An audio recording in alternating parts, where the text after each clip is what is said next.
It's a loaded question because I see it looking at me right there. Yeah, I might have one. You're talking about the creme de la creme of what you have laid out there that any 90s basketball guy would go absolutely crazy with.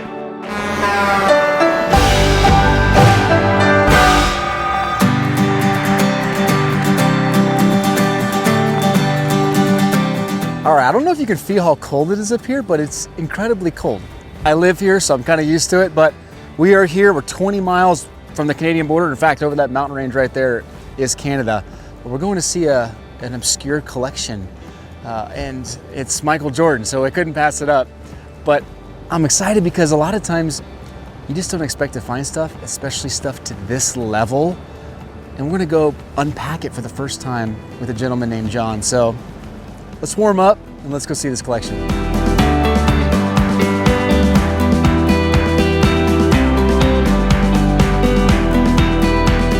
So as we get closer to John's house, we're crossing into Boundary County. And if you're familiar with Northern Idaho at all, you know that the Ruby Ridge incident took place here in 1992. It's a very polarizing incident that happened with Randy Weaver, a standoff with the FBI for almost 11 days. And in fact, a couple of his family members were shot by the FBI.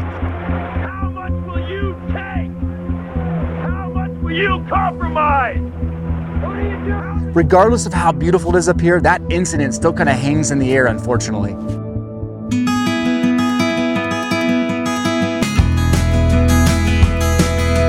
So when I moved to Idaho, I didn't think I would run into collections as much as I have. I put one ads in the newspaper, and one of the most surprising things is going into these obscure spots up in the mountains and finding incredible collections.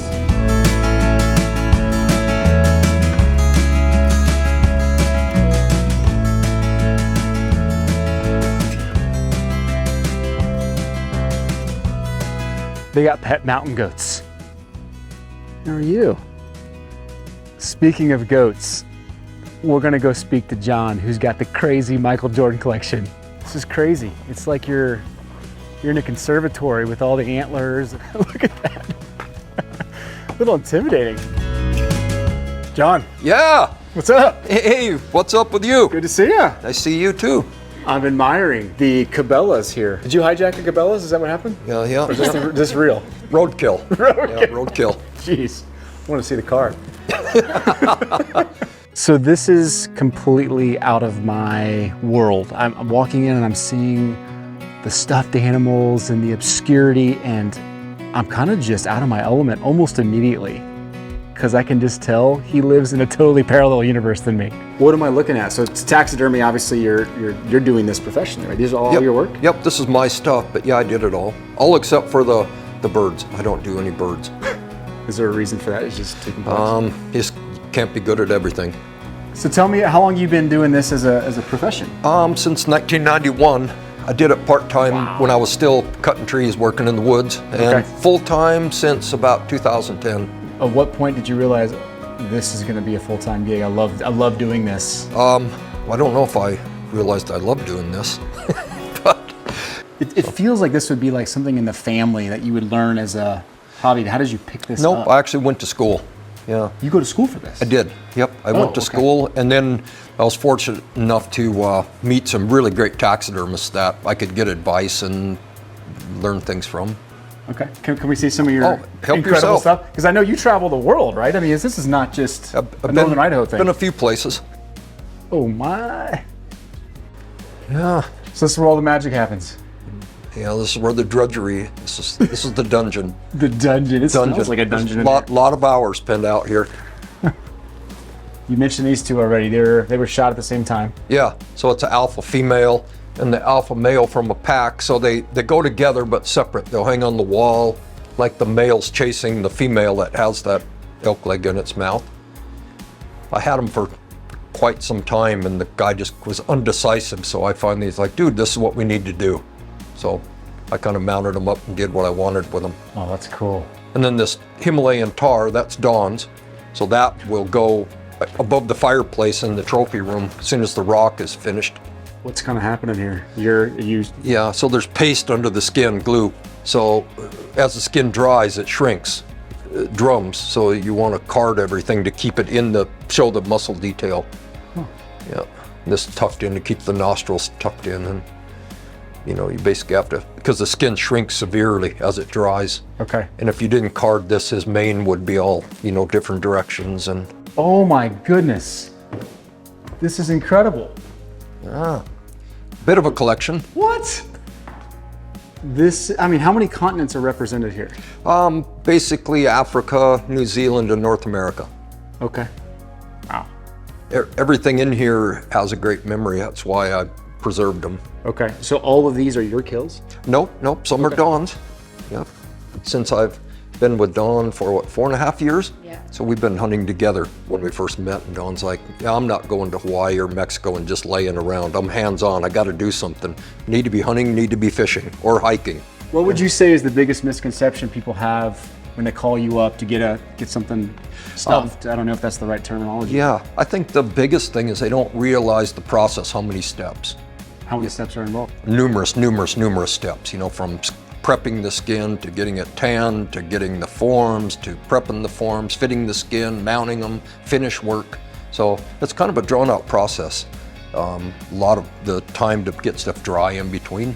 So Okay. yeah, they think I just mount it up someday and it's ready to go. So they kill an animal, they ship it to you. Mm-hmm. What's the time frame from You know that what? point to getting it to them? I'm actually about a year or more out, just because of kidding. workload, not because of the process. Okay. But yeah. Incredible. So this, what is this right here then? This is That's some a sort of form? Yeah, that's a form on a moose that I got clear back in 2000. So Okay. And this so- goes behind the animal? Is that how that works? So people, do they realize that you're putting a form beneath it? yep, the skin goes over that. Okay. You fit the skin on, I might have to shorten or lengthen, widen the face, change the neck, and like all of the inner nose detail has to all be carved out. So tell me about this antler. That looks a little odd to me. What's going on here? I think on that particular animal it was probably an injury.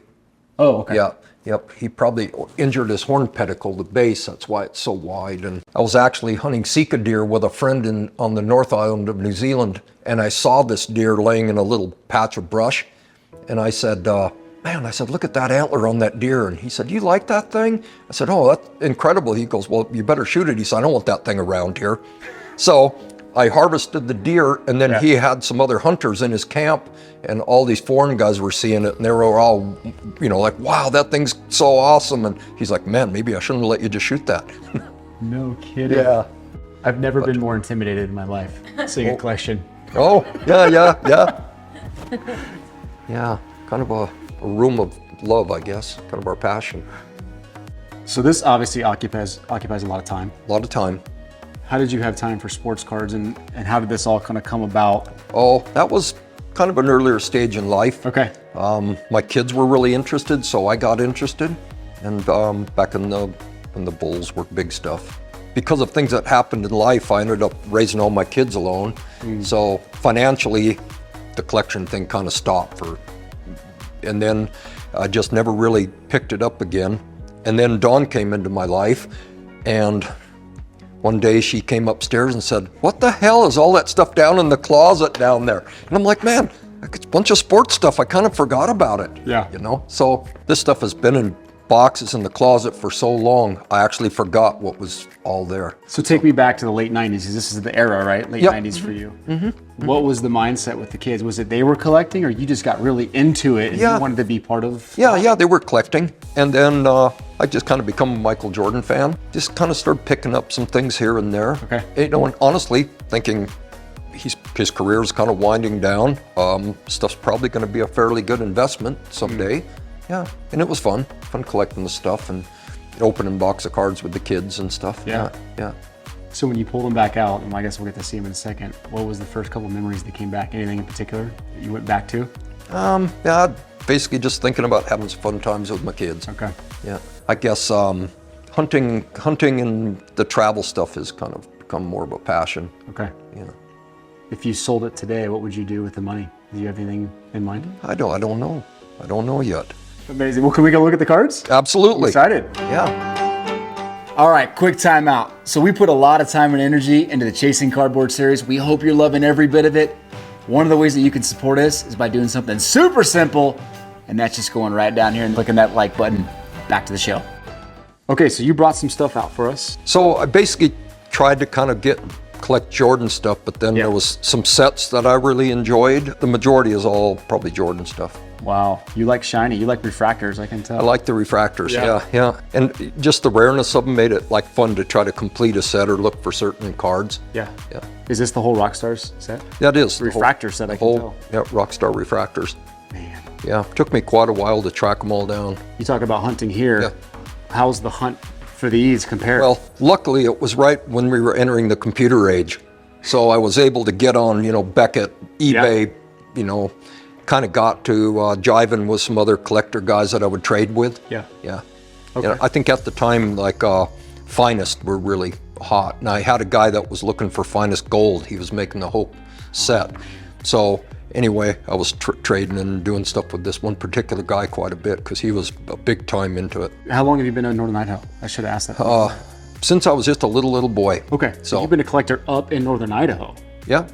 How was the collecting scene back then? I mean, this is stuff I grew up in Kansas City. Yeah. To find this right now would be hard. But here we are up It was here. pretty tough. There wasn't. There was a couple sports places that sold a few cards. Okay. But I remember I was working in the woods south of Coeur d'Alene, so I'd stop by some card shops sometimes down there, and especially when a new release came out, I'd stop and buy a box of Finest or something, Yeah. Yeah. And computer. I did go to a couple card shows with the kids. Okay. It was kind of a cool experience. One of the things that stood out to me with John is as he's talking about his passion for taxidermy and this hobby that kind of transformed into a profession, is that he's meticulous. He's learned the hard way of how to build this expertise, and I can see it. I can kind of see it filter into some of the cards that he has as well. He sought after very hard to find refractors, very hard to complete sets, very unique inserts. That type of stuff back then was kind of abnormal, and it's kind of cool to see it play out in taxidermy as well. This whole book is just Jordan cards, basic cards, some inserts, and then in this box I kind of kept some of the, more favorite or stuff I was taking more care of. So it's just a random bunch of cards, things like Pogs. Okay. There's some audio stuff. You really were into everything Jordan, I can just tell. Yeah, it's just interesting. Like I saw these somewhere, so I kind of snooped around and found a few of them. Man, this takes me back. This is mid-90s extravaganza right now. Yeah, lots of just random, a lot of refractors, a lot of inserts, got some numbered stuff. What people don't realize though is this stuff, like the electric court gold, that's a gold. You got your platinum players club. These were really hard to find. You Yeah. had to go search these out. Yep. I'd find them here and there, bought some online. I think I pulled this card out of a box. I think, what does it say? It's 10 of 23. So it's Wow. limited to 23 cards. So like stuff like this, I mean, you knew when you were collecting Jordan that you needed his mid-80s stuff. You knew he was retiring, Yeah, so you yeah. went back and bought this. Sure. Did you get his rookie? Well, It's a loaded question because I see it looking at me right there. yeah, I might have one. Tell me the story And of then- this bad boy. It was actually a local guy had it. He had a gas station and he sold some cards. Okay. In the back of the gas station, and I saw this card and I quizzed him, and so then he said, "Well, I actually have a whole set." So I acquired the whole complete set From a guy at a gas station. from a guy in at the a back of gas his station. trunk. Yep. And then along the way, it was everything but the stickers. So then I searched out the stickers to kind of complete the set. Oh my gosh. I've heard some crazy stories on getting cars, but a gas station. Yeah, I think he had collected them at one time and really wasn't into it too much, and he maybe had, 100 cards in a little case back there of baseball, basketball, football, hockey, all kinds of different things he was selling. And that was in Northern Idaho. Northern Idaho. Yep. I love America. So this is by far the biggest Jordan collection that I've ever seen in the wild. And it's not just the size of it, it's the kind of the depth of it. It looks like he probably has every base card from early 90s to late 90s. A lot of the inserts are covered. And then he has a lot of the refractors as well. I just haven't seen this type of comprehensive Michael Jordan collection. And then to top it off, He has a pretty good condition Jordan rookie and the sticker. This is heaven for me. Wow, you are sucking me in here. I like just pictures, like Oh, the upper man. deck authenticated picture. Yeah. Picked this up from a card shop in Vegas with a letter of authenticity. I looked online and the guy'd been arrested for fraud. So I'm kind of thinking it probably is not legit. Yeah, just some oddball stuff. And I also, along the way, I have quite a bit of bull stuff. You know, I really like Rodman. I have a lot of Rodman cards. Oh, Yeah, kind of a different, it's the locker. yeah, 98 finals. yeah. So it's never been out of the box except when I looked at it when I got it and for you to see. Wow. Just seeing the starter tag takes Yeah. me back to the 90s. Yeah, yeah. It's just so obscure.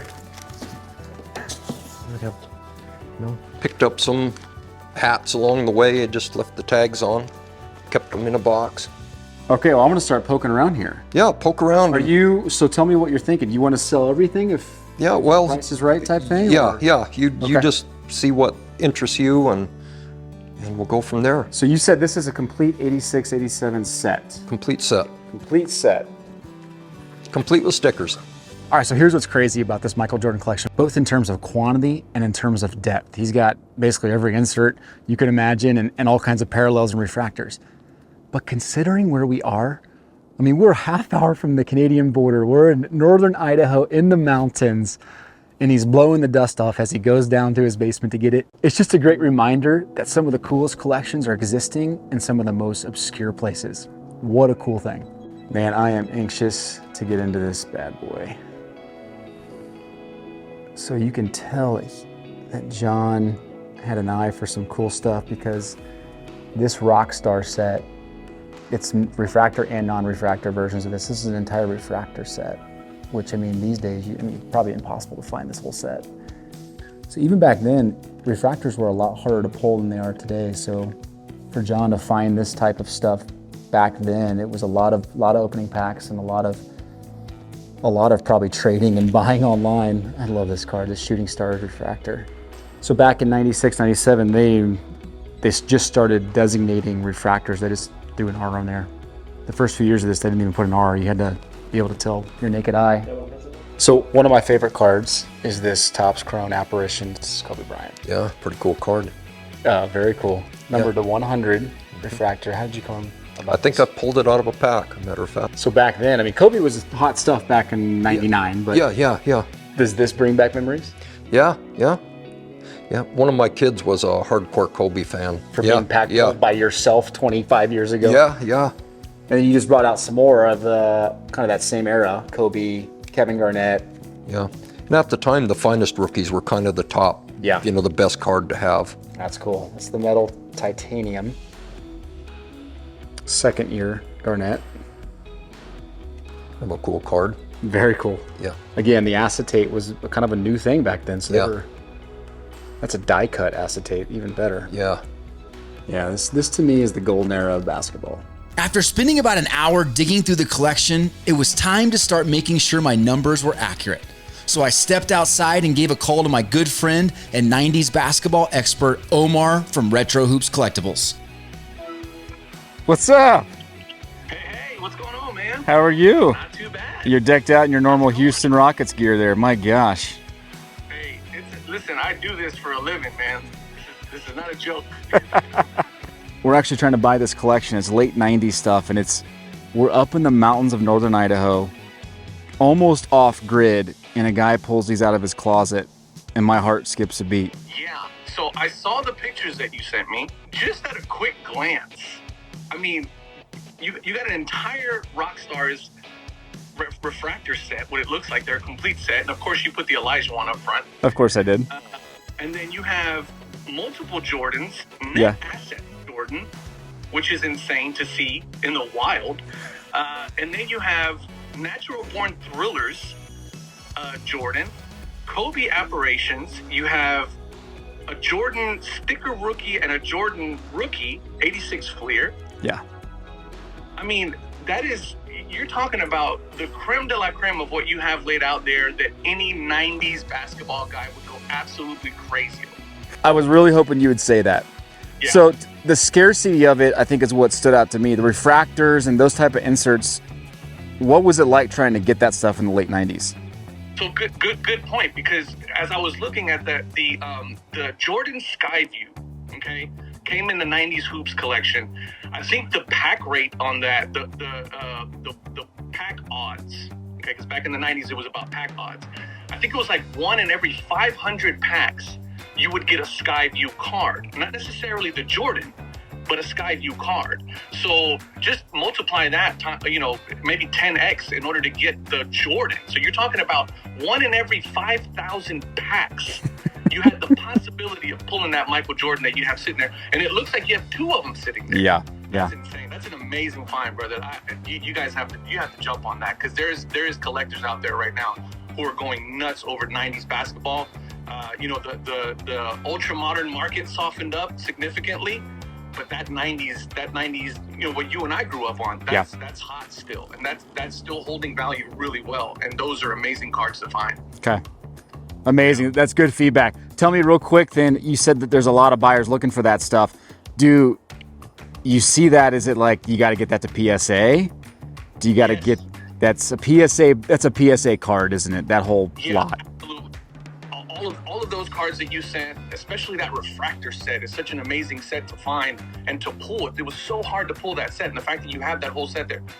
You know me, I'm an SGC guy all day. Yeah. But when it comes to cards like that high value, that rarity, that level of rarity, in order to maximize your dollars, it's definitely going to be PSA where you want to go. Okay. Wow, that was helpful. Now let me show you where my head is at on a couple more important cards from John's collection.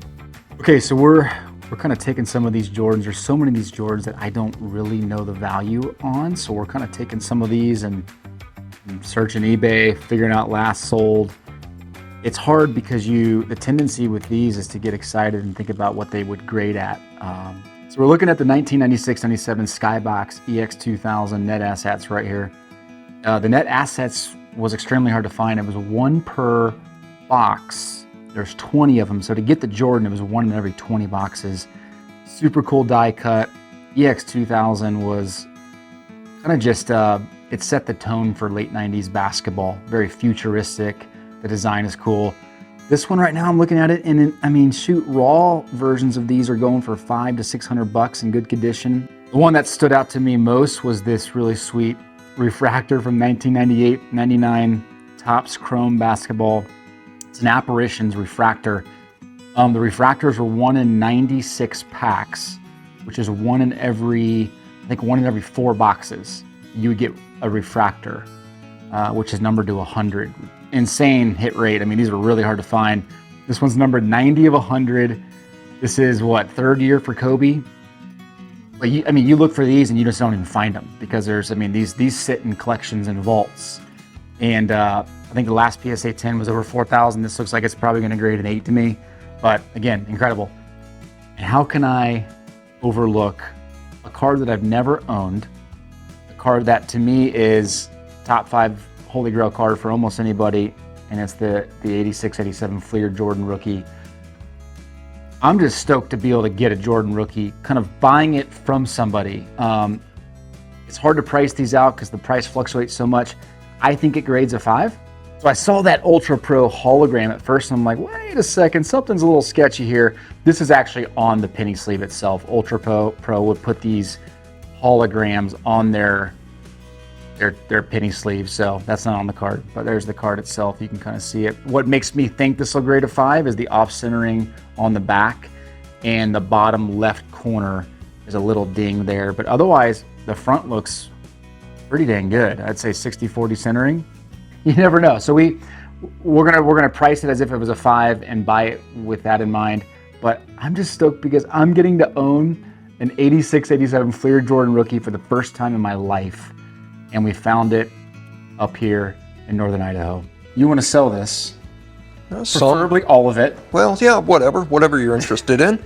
Well, I'm interested in all of it for a couple reasons. One, because I love this era. Mm-hmm.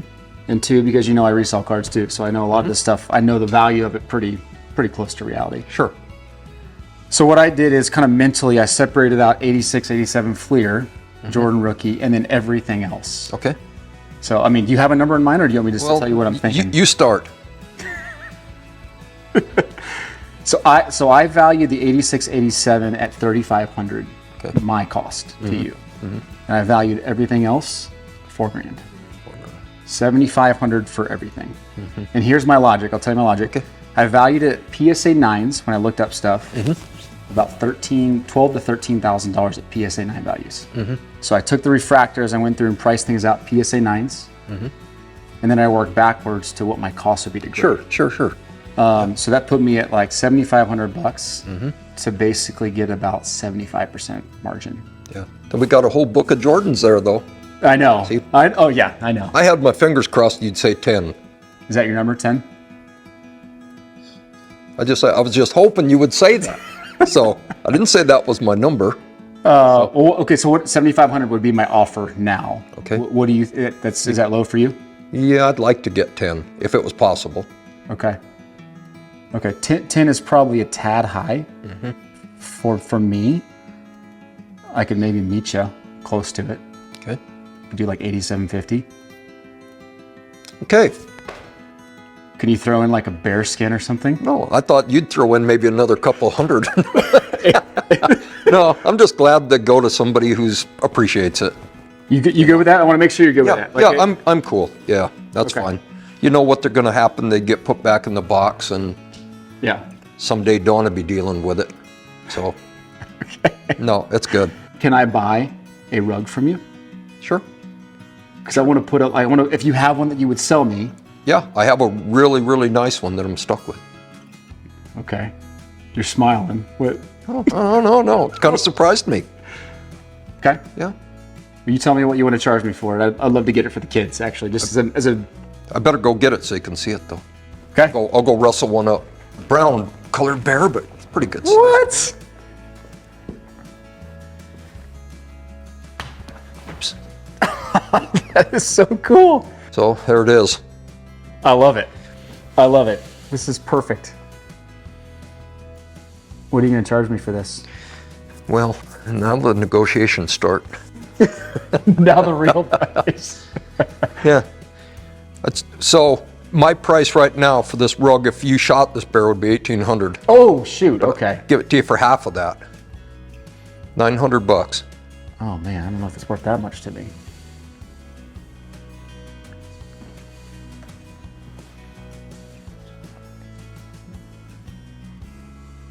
What do you think? Is it worth $900? I don't know. How about $500? I got that much into more than that in Oh, materials. Okay. No, I got a guy that's been wanting to buy them from me, and I just haven't got a hold of him. That is pretty unique. All right, $900. I'll do it. I'll do it. Sweet. This is a cool memory. Now it's Jordan and Bears. Exactly. Come on. Okay. 900. Sweet. And we got a bear skin. Sweet. Come on. Okay, now what's next? Thank you, sir. Thank you for everything. So, Seriously, yeah. this was super fun. I can't wait for people to Pleasure see what chatting with you taxidermy is guys. all about. And Yeah. Fun showing somebody our life. you're the coolest sports card collecting taxidermist I've ever met. Yeah. All right, guys. See ya. Incredible cards are hiding literally everywhere. This is the type of collection that makes you want to pick up the phone and call your neighbors right now. But don't go anywhere yet. I still have a bear to go show my family.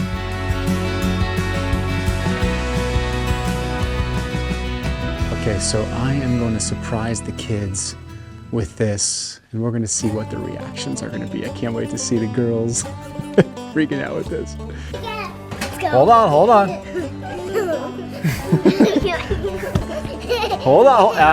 on. You ready?